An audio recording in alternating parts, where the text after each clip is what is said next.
Oi pessoal, tudo bem? Sejam bem-vindos.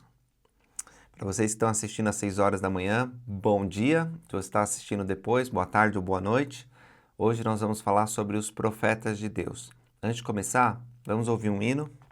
Eu separei aqui um hino, hoje é o profeta Louvemos, só vou pôr uma parte pequena do hino, mas é um hino que fala sobre os profetas de Deus. Vamos ouvir.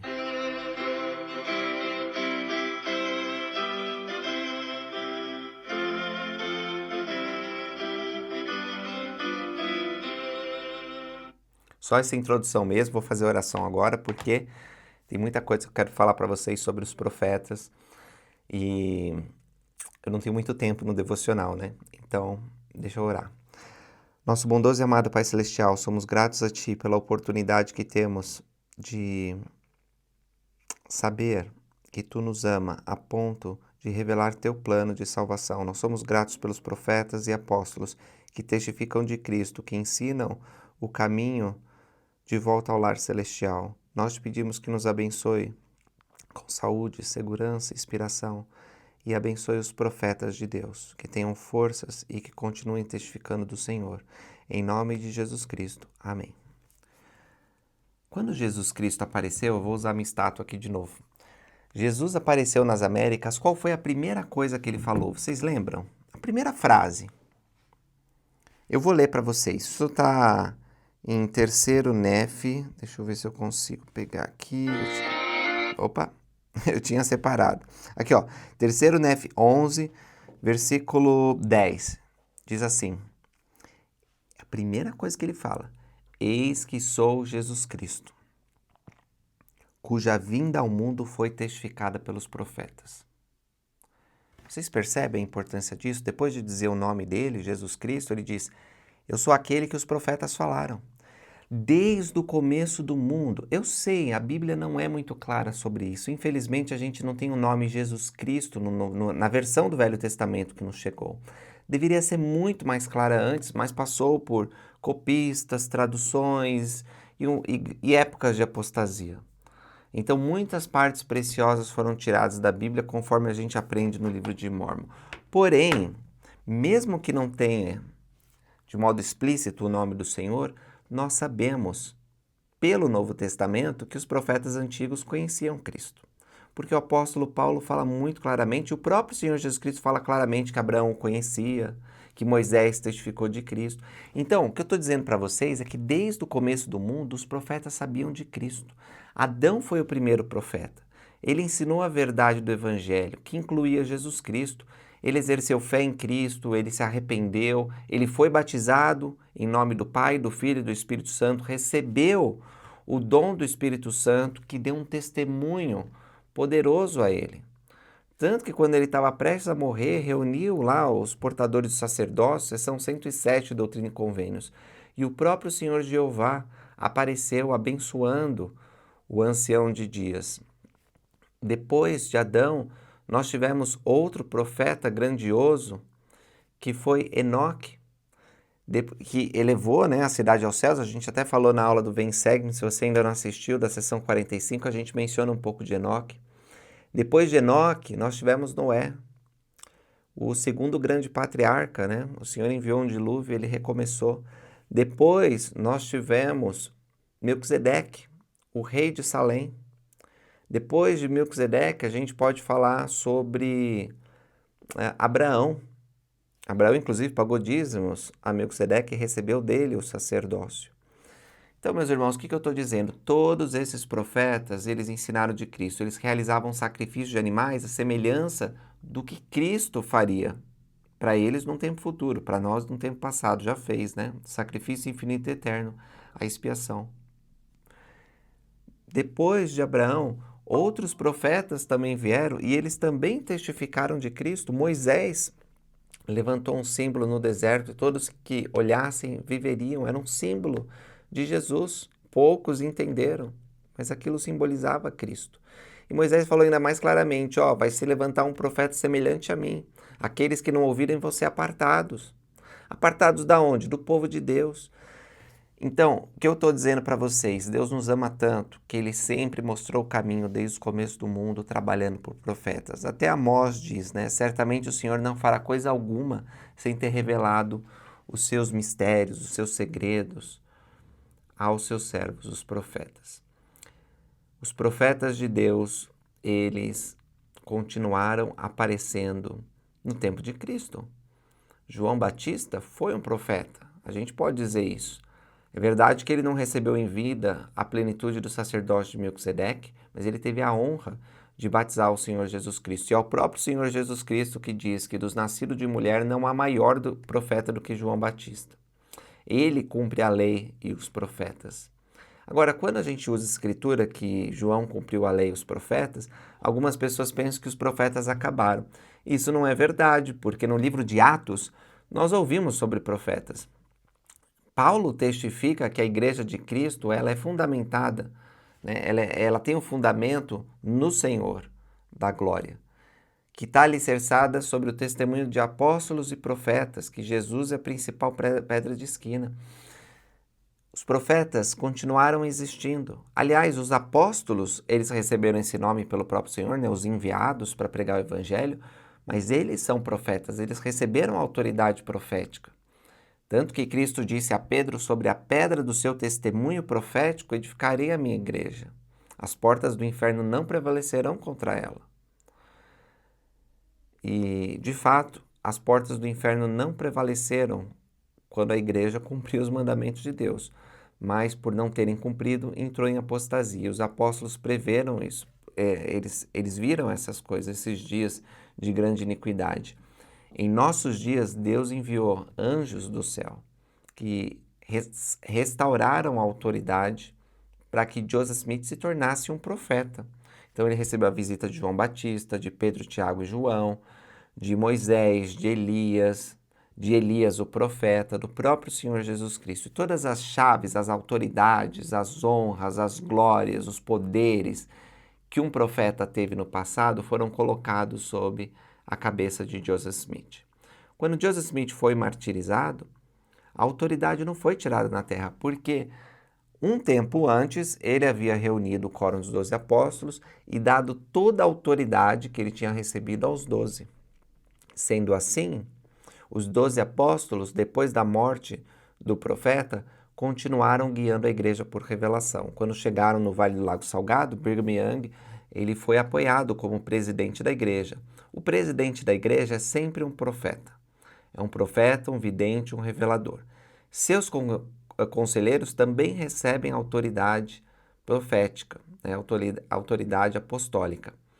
E o quórum dos 12 apóstolos também possuem todas as chaves do reino. E eles são profetas, videntes e reveladores. Mas existe um profeta que é o líder dos demais. Ter 15 profetas na terra é uma grande bênção.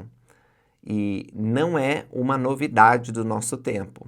Na realidade, Deus ele sempre usa testemunhas. Nunca há apenas um profeta. Sempre, quando há uma dispensação, né, acontecendo, quando não é uma época de apostasia, Deus ele chama uma segunda testemunha. Quando Leí saiu de Jerusalém e veio aqui para as Américas, no livro de Mórmon, a gente lê logo no comecinho lá do livro de Mórmon que apareceram muitos profetas, inclusive Jeremias era um deles. Leí testificou, Jeremias testificou, bem como outros. Quando a gente lê sobre Eliseu e Elias, a gente vê que tinha uma escola de profetas naquela época. E assim, tem profetas na casa de Israel, lá quando a gente lê, testificando no Reino do Norte, outros no Reino do Sul. E também no livro de Mórmon a gente vê que há mais de um servo, mas sempre um que é o presidente, sempre um que é o líder desses profetas, assim como ocorre na igreja hoje. E só para terminar isso, eu queria falar mais duas coisas. Primeiro, sobre os profetas dos últimos dias, né? E eu acho que tem até uma foto aqui, deixa eu ver se tem. Ah, não tem. Ah, tem sim, só que tá meio estranho. Mas eu vou passar para vocês. A foto, desculpa que tá um pouco sujo dos dedos aí, mas ó, vocês estão vendo aqui Brigham Young, Joseph Smith, depois Brigham Young, que foi o segundo presidente da igreja. Depois que Brigham Young morreu, foi chamado John Taylor para ser o presidente da igreja. Então nós temos Wilford Woodruff, depois a gente tem o presidente Lourenço Snow, Joseph F. Smith, que era sobrinho do presidente Joseph Smith, o primeiro profeta. Temos Heber J. Grant, temos George Albert Smith, David O. McKay. Aqui a igreja começa a ser global, começa a ser mundial. Temos Joseph Fielding Smith, que é filho de Joseph F. Smith, esse aqui, um grande estudioso do Evangelho. Aí nós temos Harold Lee, também conhece muito das Escrituras. Spencer W. Kimball. Não vou falar nada, porque assim, eu poderia falar muitas coisas sobre esses homens. Eu estudei a vida deles e continuo estudando a vida deles, lendo livros, cursos que falam sobre ele, lendo biografias deles, e são homens maravilhosos. Mas eu não tenho tempo, então só vou passar o nome aqui rapidinho que já estourou meu tempo. Ezra Taft Benson, temos também o presidente Horgar Hunter, ficou pouquinho tempo, 9 meses como presidente da igreja, mas um homem fenomenal. Presidente Gordon B. Hinckley é o profeta da minha juventude, amo ele. Presidente Thomas S. Monson, e não tem a foto aqui, mas temos o presidente Russell M. Nelson, que é o presidente atual. Então, meus irmãos e irmãs, é uma bênção vivermos numa época que tem profetas de Deus. Quando um profeta morre, qual que vai ser o próximo, né? Quem que vai ser escolhido? Deus determina quem deve ser o novo profeta, mas ele deixou um sistema seguro, como a escolha do próximo profeta acontece. O apóstolo sênior, ou seja, aquele que tem mais tempo no ofício apostólico, vai ser chamado como presidente do Quórum dos 12 Apóstolos. E o presidente do Quórum dos 12 Apóstolos é o próximo profeta, caso o presidente da igreja venha a morrer. Então, se o presidente Nelson morresse hoje, o próximo profeta seria o presidente Daniel H. Oaks, que ele é o atual primeiro conselheiro do presidente Nelson, né? Porque é assim que funciona a sucessão apostólica. Não há mistério, não há votação. Se Deus não quiser que o presidente Oaks seja o próximo presidente da igreja, simplesmente Deus transfere ele para o outro lado do véu, antes que o presidente Nelson morra. Aliás, é muito interessante ver que o presidente Nelson e o presidente Oaks foram chamados no mesmo dia, mais de 40 anos atrás, para serem membros do Quórum dos 12 Apóstolos.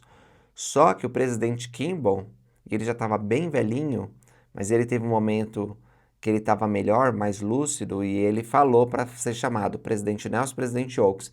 E aí ele falou, mas o presidente Nelson seja chamado primeiro.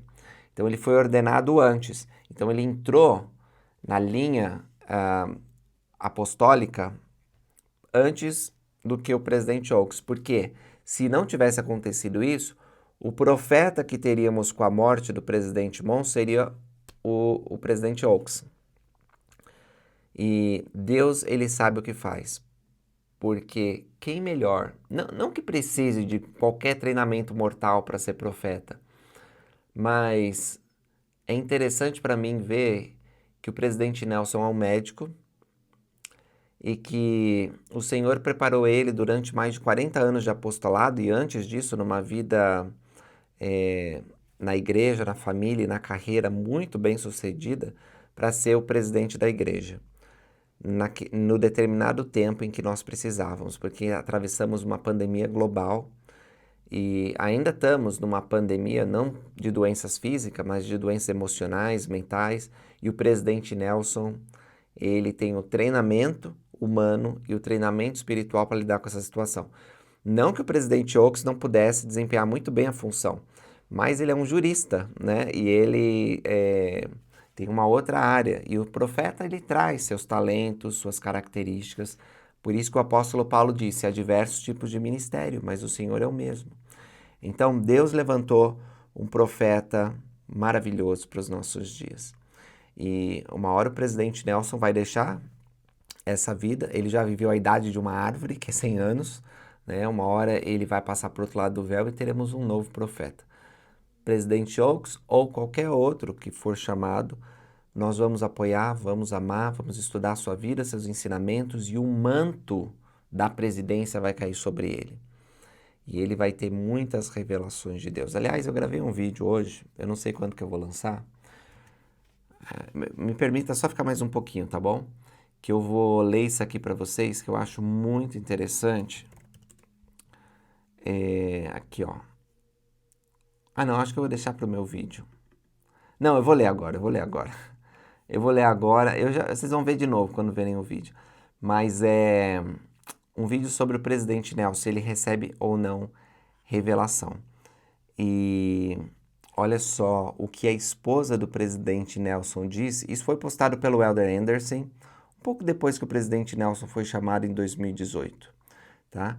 Mas ele está contando algo que ele ouviu da Wendy Nelson, a esposa do presidente Nelson. 2 dias após o falecimento do presidente Monson, o Senhor me concedeu uma experiência singular muito distinta, ela disse, com o meu marido. Tão distinta, tão vívida, tão clara, cada detalhe dessa experiência está gravado em minha mente e coração para sempre. 2 dias depois aconteceu de novo, exatamente a mesma experiência. Ela explicou que a experiência era sagrada demais para ser compartilhada no púlpito, mas declarou: por causa disso posso subir a qualquer tribuna de testemunha e afirmar que Russell Marion Nelson é o profeta do Senhor. Russell Marion Nelson é o profeta vivo do Senhor vivo. Ela não entra em detalhes dessa experiência muito íntima, muito sagrada, mas nós sabemos que o presidente Nelson é um Moisés moderno. Moisés falava com Deus face a face, como um amigo fala com o outro. E nós sabemos que o presidente Nelson é conduzido pelo Senhor Jesus Cristo, porque Jesus é o líder da igreja. E o presidente Nelson faz o que Jesus ordena. Ele até disse na última conferência geral, por que nós estamos construindo tantos templos? Porque o Senhor ordenou. Então, é uma bênção saber que temos um profeta que recebe instrução dos céus e está preparando o povo para a segunda vinda de Jesus Cristo. Obrigado por terem assistido esse devocional. Encontro vocês amanhã. Tchau, tchau.